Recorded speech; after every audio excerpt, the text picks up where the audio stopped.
So hello everyone, ये आपकी part second video है फॉर क्लास 11th आईएससी वाले स्टूडेंट्स भी देख सकते हैं, सीबीएसई वाले स्टूडेंट्स भी देख सकते हैं। ये आपकी पार्ट सेकेंड वीडियो है on the general entries. Start करने से पहले मैं आपको बता दूं कि भैया प्लेलिस्ट के सेक्शन में जाके अकाउंट्स फुल कोर्स की प्लेलिस्ट एक्सेस कर लीजिए। वहां पर हमने क्या किया है, वहां पर हमने बेसिक अकाउंटिंग टर्म्स का चैप्टर कंप्लीट कर लिया है, अकाउंटिंग इक्वेशन कवर कर लिया है, generally accepted accounting principles cover कर लिया है एंड यहां पर हम जनरल एंट्रीज का सेकेंड वीडियो कवर कर रहे हैं। सो प्रीवियसली वीडियो में हमने ट्रेडिशनल क्लासिफिकेशन के अकॉर्डिंग देख लिया था कि भैया कौन कौन से अकाउंट्स होते हैं and we have covered here with the personal account, real account and nominal account. ठीक है, सो ये था आपका ट्रेडिशनल क्लासिफिकेशन। लेकिन आज हमको पढ़ना है मॉडर्न क्लासिफिकेशन ऑफ अकाउंट्स कि भैया आज के हिसाब से मॉडर्न तरीके से कितने तरीके के अकाउंट्स होते हैं। ट्रेडिशनल तो 3 हो गए, पर्सनल, रियल, नॉमिनल। मॉडर्न के हिसाब से कितने हैं? एक आपका असेट्स अकाउंट है, एक लाइबिलिटीज अकाउंट है, एक कैपिटल अकाउंट है, इनकम या आप इसको रेवेन्यू अकाउंट भी बोल सकते हैं। ठीक है, और एक है आपका एक्सपेंसेस अकाउंट। जैसे कि मैंने वहां पर पर्सनल के बारे में आपको समझाया था, रियल के बारे में समझाया था और नॉमिनल के बारे में समझाया था कि भाई वो अकाउंट्स किसके साथ रिलेशन होता है उनका। बट यहां पर आप याद रखिए कि भाई असेट्स अकाउंट किसके साथ होगा, असेट्स के साथ, लाइबिलिटीज के साथ रिलेटेड होगा, कैपिटल के साथ रिलेटेड होगा, इनकम या रेवेन्यू, इनकम और रेवेन्यू से रिलेटेड होगा, एक्सपेंसेस अकाउंट एक्सपेंसेस के साथ रिलेटेड होगा। अब भाई असेट्स क्या होते हैं, लाइबिलिटीज क्या होता है, कैपिटल क्या होता है, इनकम क्या होता है, एक्सपेंसेस क्या होता है, ये हमने ऑलरेडी डिस्कस कर लिया था। ठीक, तो अब हम क्या करने वाले हैं, आप लोगों को इतना तो समझ में आ गया कि भाई ट्रेडिशनल क्लासिफिकेशन के हिसाब से पर्सनल, रियल, नॉमिनल 3 अकाउंट्स है एंड मॉडर्न क्लासिफिकेशन के हिसाब से आपके पास assets, liabilities, capital, revenue and expenses account है। इतना समझ में आ गया? ठीक है, अब हमको क्या पढ़ना है, जो हमने कल ट्रेडिशनल पढ़ा था ना, ट्रेडिशनल क्लासिफिकेशन ऑफ अकाउंट्स, उसमें पढ़ा था हमने पर्सनल अकाउंट के बारे में, रियल अकाउंट के बारे में और नॉमिनल अकाउंट के बारे में। सो इन तीनों अकाउंट से रिलेशन में हम रूल्स पढ़ने वाले हैं। आई थिंक आपको क्लियर है कि मैं क्या कहना चाह रही हूँ। मैं ये कहना चाह रही हूँ कि भैया एक आपके पास ट्रेडिशनल क्लासिफिकेशन ऑफ अकाउंट्स था और एक मॉडर्न क्लासिफिकेशन ऑफ अकाउंट्स था और इसके अंदर हम देख चुके थे कि भाई 3 अकाउंट्स कवर होते हैं और इसके अंदर अभी अभी हमने देखा कि 5 अकाउंट्स कवर्ड है। अब इन अकाउंट्स से रिलेशन में क्या रूल्स है और इन अकाउंट्स के रिलेशन में क्या रूल्स है, वो हमको डिस्कस करना है। ठीक है, चलिए। So now we have to study here the traditional rules of accounting. Traditional rules of accounting यानी कि जो आपके ट्रेडिशनल अकाउंट्स है इनसे रिलेशन में क्या क्या रूल्स है वो आपको पढ़ने हैं। सो पर्सनल अकाउंट से रिलेटेड रूल क्या है, ध्यान से देखिएगा। डेबिट द रिसीवर, भाई जो बंदा रिसीव कर रहा है, हाँ जी, रिसीवर को क्या कर दीजिए, डेबिट। मैंने बताया था भाई डेबिट और क्रेडिट 2 अकाउंट साइड होते हैं। सो डेबिट कर दीजिए किसको, रिसीवर को। क्रेडिट कर दीजिए द गिवर, मतलब भाई जो गिवर है उसको क्रेडिट कर दो। ठीक है, रियल अकाउंट से रिलेटेड क्या रूल्स हैं, डेबिट व्हाट कम्स इन, भैया जो आ रहा है उसको कर दीजिए debit. Credit what goes out, जो जा रहा है उसको कर दो क्रेडिट। समझ में आया?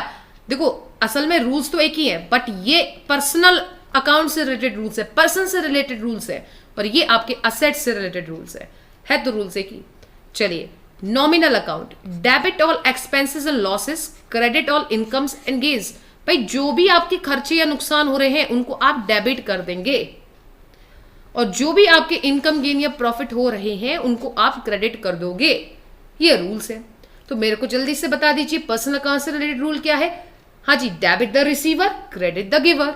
रियल अकाउंट से रूल क्या रिलेटेड है, debit what comes in, credit what goes out. Nominal account से क्या रिलेटेड है, debit all expenses and losses, credit all incomes gains या प्रॉफिट। ठीक है, ठीक है। सो ये हमारे यहां पर कवर हो गए ट्रेडिशनल रूल्स ऑफ अकाउंटिंग। अब एक बात आप बहुत अच्छे से याद रखना, ट्रेडिशनल रूल्स ऑफ अकाउंटिंग को आप गोल्डन रूल्स ऑफ अकाउंटिंग भी बोलते हैं। इसको आप जरूर से याद रखिएगा। These are also called as golden rules of accounting. ठीक है, चलिए अब इसी तरीके से हम रूल पढ़ लेते हैं मॉडर्न क्लासिफिकेशन के।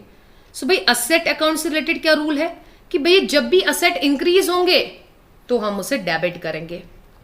ये रूल है कि भाई जब भी असेट इंक्रीज होंगे, जैसे कि असेट आप एग्जांपल लेकर चलिए, लैंड आज 10 लाख रुपए का है, 2 साल बाद ये 12 लाख का हो गया, ठीक है। तो भाई अगर एसेट की वैल्यू इंक्रीज हो रही है तो आप उस वैल्यू को डेबिट करके दिखाने वाले हैं। Increase in asset are debited, तो डिक्रीज इन एसेट क्या होगा? क्रेडिट। ठीक है। इसी तरीके से आप एक्सपेंसेस को देखिए, जब भी आपके एक्सपेंसेस इंक्रीज होंगे तब आप उन्हें करेंगे डेबिट। और ये किसके हिसाब से पढ़े हम? आज के रूल्स के हिसाब से, मॉडर्न रूल्स ऑफ अकाउंटिंग के हिसाब से। ट्रेडिशनल तो हमने कवर कर लिए, ये हम पढ़े हैं मॉडर्न रूल्स ऑफ अकाउंटिंग। चलिए, जब भी एक्सपेंसेस आपके डिक्रीज हो गए तब आप इन्हें करने वाले हैं क्रेडिट। ठीक है। चलिए, लायबिलिटीज, कैपिटल और इनकम के बारे में ध्यान से सुनिएगा।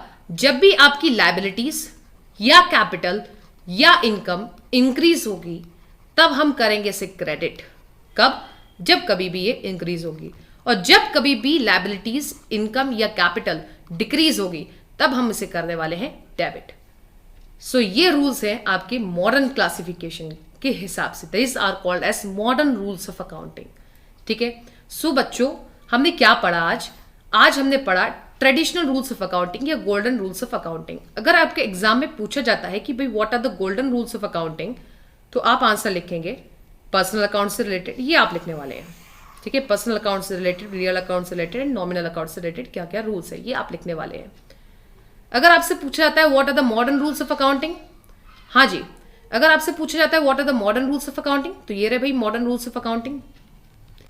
आया समझ? क्या भाई? इंक्रीज इन असेट डेबिट होता है, डिक्रीज इन असेट क्रेडिट होता है, इंक्रीज इन एक्सपेंस डेबिट होता है, डिक्रीज इन एक्सपेंस क्रेडिट होता है, increase in liabilities credit, decrease in liabilities debit, increase in capital credit, decrease in capital debit, increase in income credit, decrease in income debit.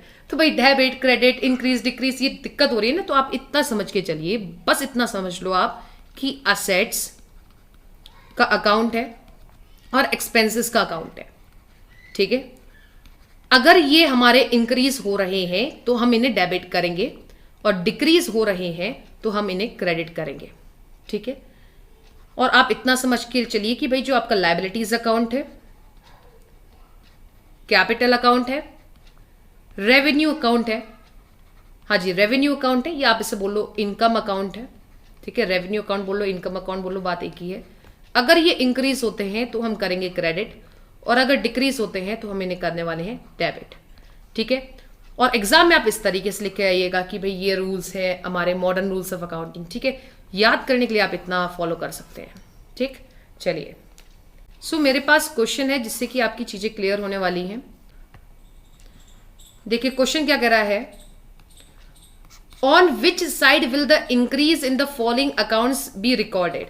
कि भैया अगर ये accounts आपके बढ़ते हैं, ठीक है, इंक्रीज होते हैं, in the following accounts will be recorded, मतलब किस अकाउंट की किस साइड में आप रिकॉर्ड करने वाले हैं। हाँ जी, क्या बोल रहा है, अगर आपके ये चीजें इंक्रीज होती हैं तो आप अकाउंट के किस साइड में रिकॉर्ड करने वाले हैं? क्या आप उन्हें डेबिट करेंगे या आप उन्हें क्रेडिट करेंगे? भाई डीआर हम डेबिट वर्ड के लिए यूज करते हैं, सीआर वर्ड हम क्रेडिट के लिए यूज करते हैं। ठीक है। इसी तरीके से डेबिट लिखा जाता है और इस तरीके से क्रेडिट लिखा जाता है, ये शॉर्ट फॉर्म है और इसी तरीके से हम लिखते हैं।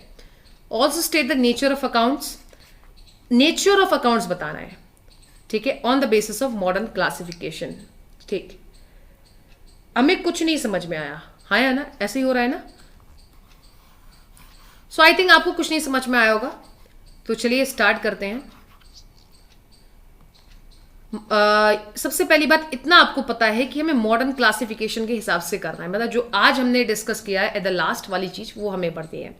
मशीनरी अकाउंट, सो मशीनरी अकाउंट का हमें नेचर बताना है अकॉर्डिंग टू मॉडर्न क्लासिफिकेशन। कौन सा है? असेट्स है, लायबिलिटीज है, कैपिटल है, रेवेन्यू है या एक्सपेंस है? भाई असेट्स अकाउंट से रिलेटेड है। अब ये बोल रहा है कि अगर हम इसको इंक्रीज करते हैं, मशीनरी को इंक्रीज करते हैं, इनडायरेक्टली मैं बोलना चाहूँ तो अगर हम असेट्स को इंक्रीज करते हैं तो हम इन्हें किस साइड रिकॉर्ड करने वाले हैं? आपको पता है इंक्रीज इन असेट यानी कि इंक्रीज इन मशीनरी क्या होता है? डेबिट होता है, तो आप इसे डेबिट करने वाले हैं। क्रेडिटर्स अकाउंट, ये आपके एक्सटर्नल लायबिलिटीज होते हैं, यानी कि लायबिलिटीज से रिलेटेड है। ये आपको क्लियर इसलिए और हो जाता है क्योंकि अकाउंटिंग इक्वेशन में आपने ये पढ़े हैं, ये सुनो कि भाई लायबिलिटीज के अंदर और कैपिटल के अंदर क्या फर्क है। सो आपसे बोल रहा है कि भाई इस लायबिलिटी को यानी कि क्रेडिटर्स को बढ़ा देते हैं। क्या करते हैं? क्रेडिटर्स को बढ़ा देते हैं, या मैं बोल सकती हूँ कि लायबिलिटीज को बढ़ा देते हैं। तो हम क्या करेंगे, क्रेडिट। मोहन प्रोपराइटर है तो भाई ये कैपिटल लेकर आएगा, ठीक है, ये कैपिटल डिनोट कर रहा है, सो ये कैपिटल अकाउंट से रिलेटेड है और इससे जब हम इंक्रीज करेंगे तो ये होने वाला है क्रेडिट। आपको याद रखना है मॉडर्न क्लासिफिकेशन के हिसाब से कर रहा है, यानी कि assets account, liabilities account, capital account, income account, expense account, ये अकाउंट से आपको नेचर बताना है। सेल्स अकाउंट किस अकाउंट से रिलेटेड है, सेल्स अकाउंट किस अकाउंट से रिलेटेड है, सेल्स अकाउंट आपका रेवेन्यू अकाउंट से रिलेटेड है, या बोल सकते हैं इनकम अकाउंट से रिलेटेड है, ठीक है। सो सेल्स क्या होती है बेटा, क्रेडिट। जब भी सेल्स क्या होगी, क्रेडिट, यानी कि जब भी रेवेन्यू इंक्रीज होता है यानी कि increase in income is credited. Carriage outward आपका खर्चा है, भाड़ा हो गया, यस और नो, एक्सपेंसेस अकाउंट, और अगर ये इंक्रीज होता है तो हम क्या करते हैं, डेबिट। भाई रूल्स देख के आओ, भाई रूल्स देखिए ना आप, क्या लिखा है यहाँ पर, increase in expenses are debit, तो वही तो हमने करा है, इंक्रीज इन दिस खर्चा that is carriage outward is an expense and it is debited. चलिए, कैश अकाउंट, ये आपका असेट्स अकाउंट से रिलेटेड है और जब भी असेट्स इंक्रीज होते हैं तो हम करते हैं सर डेबिट।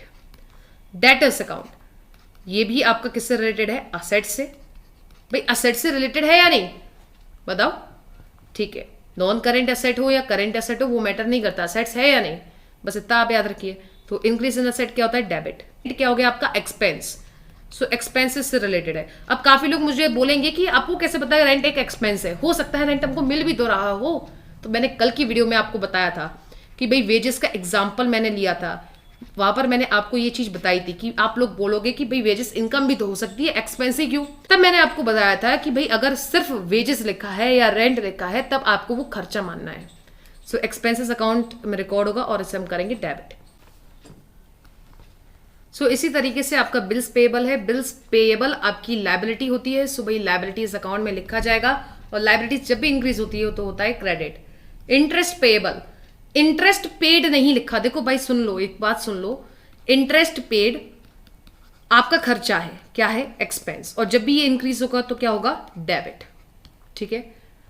लेकिन यहां क्या लिखा है, इंटरेस्ट पेएबल, यानी कि इंटरेस्ट आपको पे करनी है, पेएबल, पे करनी है, सो यानी कि ये है आपकी लायबिलिटी कि भाई पे करनी है, आपकी रिस्पॉन्सिबिलिटी है पे करने के लिए, ऑब्लिगेशन है आपकी कि भाई इसे आप पे कर दो। ऑब्लिगेशन का मतलब लायबिलिटी, और लायबिलिटी जब भी इंक्रीज होती है तब हम उसे क्रेडिट करते हैं। चलिए, यहां पर लिखा है on which side will the decrease in the following accounts be recorded, also state the nature of accounts on the basis of modern classification of accounts. तो मॉडर्न क्लासिफिकेशन के हिसाब से आपको वही चीजें बतानी है, बस ये बताना है कि भाई जब डिक्रीज होंगी ये चीजें तब क्या होने वाला है। सो मोहन प्रोपराइटर यानी कि कैपिटल अकाउंट से रिलेटेड है, ठीक है, और कैपिटल अकाउंट जब भी क्या होने वाला है, हाँ जी, कैपिटल अकाउंट जब भी क्या होने वाला है, डिक्रीज, तो क्या होता है, डेबिट। फ्राइट मतलब भाड़ा, खर्चा है, एक्सपेंसेस अकाउंट से रिलेटेड है, सो भाई एक्सपेंस अकाउंट से रिलेटेड है और जब भी एक्सपेंसेस डिक्रीज होते हैं तब हम उससे करते हैं credit. Cartage expense account, decrease हो गए तो क्रेडिट। बैंक अकाउंट आपका असेट अकाउंट से रिलेटेड है, हाँ जी, किससे रिलेटेड है, असेट्स अकाउंट से रिलेटेड है, और जब भी असेट्स आपके डिक्रीज होते हैं तब होते हैं क्रेडिट, ठीक है। इसी तरीके से आपका फर्नीचर मशीनरी, ये भी असेट अकाउंट से रिलेटेड है, जब भी ये डिक्रीज होते हैं तो क्या होते हैं, क्रेडिट। वहां लिखा है कि भाई डिक्रीज होने पे क्या होने वाला है। बिल्स पेएबल आपका लायबिलिटीज अकाउंट से रिलेटेड है, और लायबिलिटीज अकाउंट से रिलेटेड है, इसका मतलब जब भी लायबिलिटीज डिक्रीज होती है तब होता है डेबिट। सैलरी आउटस्टैंडिंग भी आपका लायबिलिटीज से रिलेटेड है। राम सप्लायर, सप्लायर का दूसरा नाम क्या होता है, क्रेडिटर्स, यस और नो, सो लायबिलिटीज अकाउंट से रिलेटेड है, ये भी जब डिक्रीज होगा तो डेबिट होगा। सोहन कौन है, कस्टमर, कस्टमर का मतलब डेटर, और डेटर कौन होता है, एक करंट एसेट होता है, करंट एसेट यानी कि असेट्स के हेडिंग के अंदर आता है, और जब भी असेट्स डिक्रीज होते हैं तब होते हैं क्रेडिट, ठीक है, ओके। मुझे पता है कि भाई आपको समझने में दिक्कतें हो रही होंगी, लेकिन कल से जब हम प्रैक्टिकल क्वेश्चन स्टार्ट करेंगे तब आपकी धीरे धीरे प्रॉब्लम्स क्लियर होगी। भाई ये बेसिक है तो बेसिक को स्ट्रॉन्ग जरूर बनाइएगा, ठीक है। चलिए, तब तक के लिए आप एक बात जरूर याद रखिएगा, इस ट्रेडिशनल क्लासिफिकेशन के रूल्स एंड मॉडर्न क्लासिफिकेशन के rules full and final complete करेंगे आप लोग, ठीक है, तभी कल की वीडियो आप देखने जाएंगे, वरना आपको दिक्कतें बड़ी हो सकती हैं। सो आप याद रखिएगा कि personal, real, nominal traditional classification के अंदर आते हैं और उनसे रिलेटेड रूल्स क्या है। Similarly modern classification assets, liabilities, capital, revenue, expenses से रिलेटेड है और उन इंडिविजुअल अकाउंट्स के रूल्स क्या है आप इतना याद रखिए, बाकी सारी चीजें आपको क्लियर हो जाएगी। So up till then thank you so much, और इस वीडियो को शेयर जरूर कीजिएगा अपने दोस्तों के साथ जिससे कि नॉलेज उन लोगों की भी बढ़े। And do cover your basics, your 11th and 12th very well. So thank you so much everyone.